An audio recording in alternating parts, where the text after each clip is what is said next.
Golf Central Update, brought to you by TaylorMade.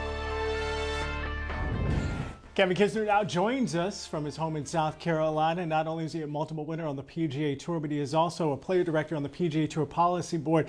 Kevin, want to talk about your charity event that you had in Pinehurst. You raised some nice money, some of that benefiting your foundation.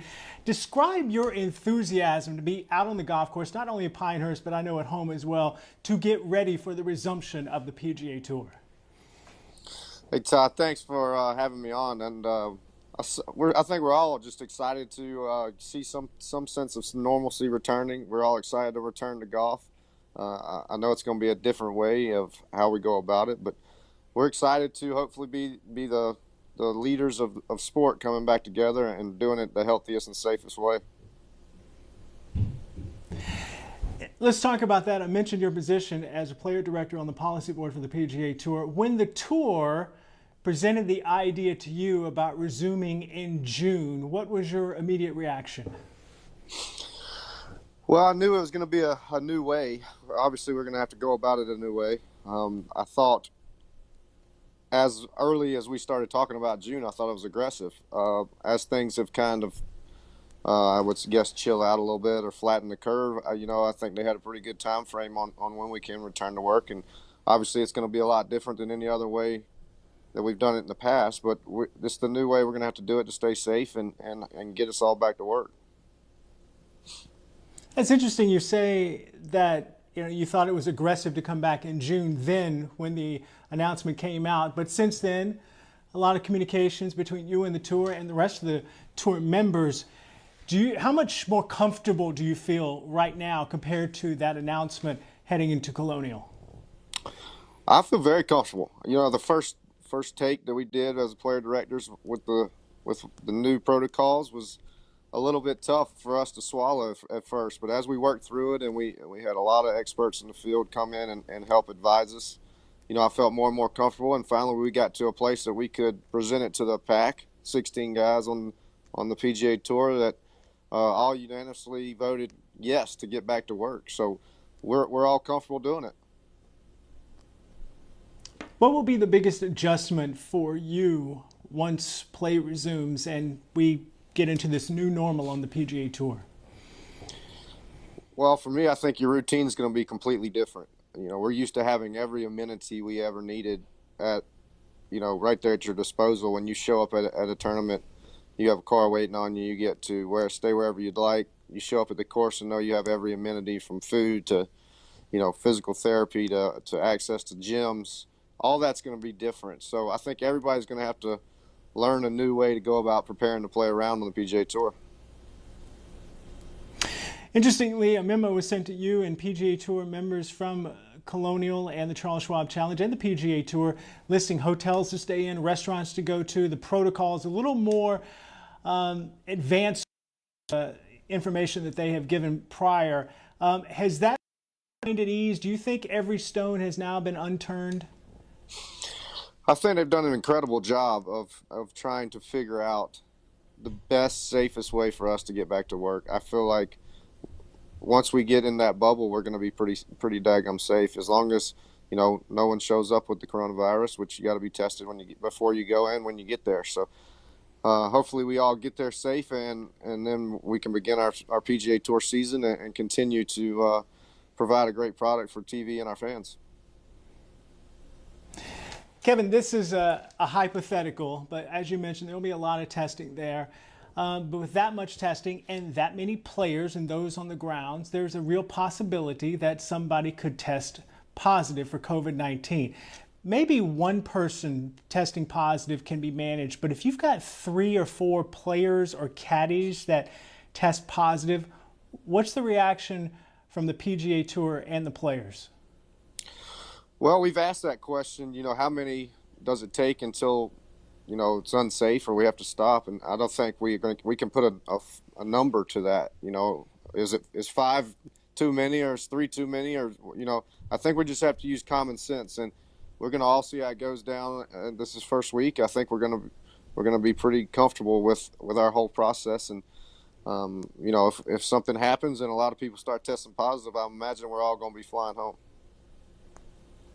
Yeah, well, is there a number that makes you feel comfortable enough to keep playing?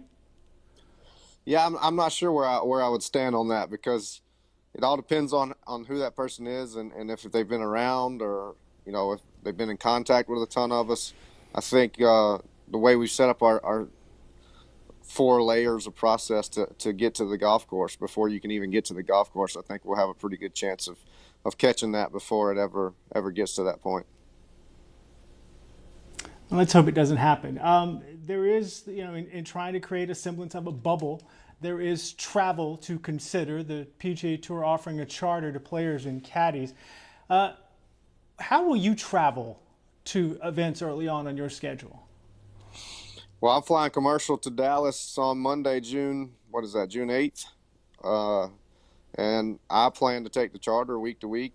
They'll leave Monday mornings, and then I guess I'll just fly home whenever I take a week off. So I'm still planning to go commercial, wear my mask, do my thing, and hopefully get there safely. Has there been any information given to players for those who missed the cut and want to get on that charter? Like Friday, that's their last round, and if they want to get on the charter that leaves Sunday night, they got to stick around that weekend. Are they being asked to stay at the hotel and limit contact with others, not only at the golf course, but also at restaurants and so on outside in the public?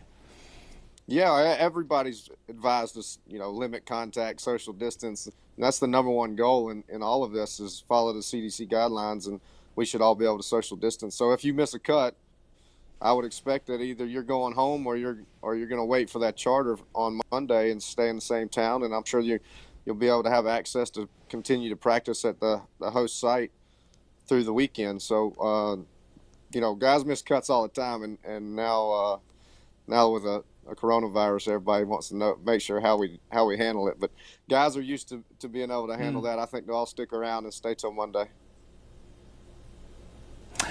When are you expecting to play in front of fans on the PGA Tour? I think if we start back in front of fans in the middle of July or early July, then it will be a limited basis, somewhere around there. We have to come up with that number to allow the fans to be able to social distance and follow our guidelines. I think we have to get into this process and see how we do first, and then start to slowly allow fans in.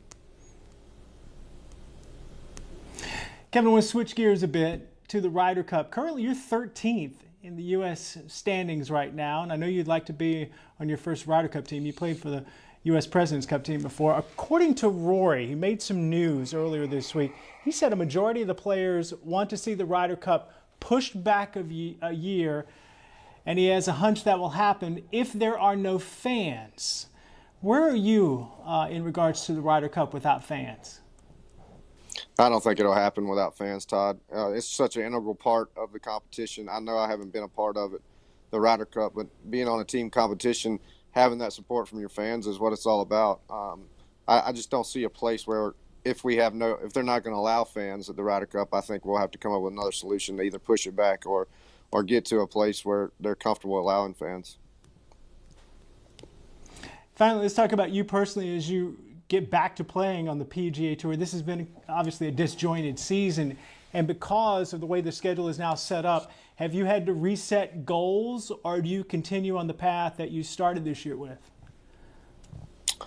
It's interesting. I haven't really even thought about it, Todd. It's been such an interesting time, and being on the board with all my other fellow player directors, I feel like I've been a politician for the last 6 weeks. All these phone calls and things trying to get back to work. So I told myself today, actually, it's time to grind. I got 2 weeks to really grind it out, and I'm going to sit down and think about what exactly I want to happen. I feel like I've been working so hard to get us back to work and return to golf, but now it's time to go work myself. Hey, you're starting in a good place, and that being Colonial. You won there not too long ago, so the government is over. Now let's focus on getting back there and playing. Hey, Kevin, I appreciate all the work you put in as a player director on the PGA Tour Policy Board to make this happen. And look forward to seeing you out at Fort Worth, and appreciate your time. Can't wait to see you, buddy. Stay safe, and I look forward to seeing you in Fort Worth. Golf Central Update, brought to you by TaylorMade.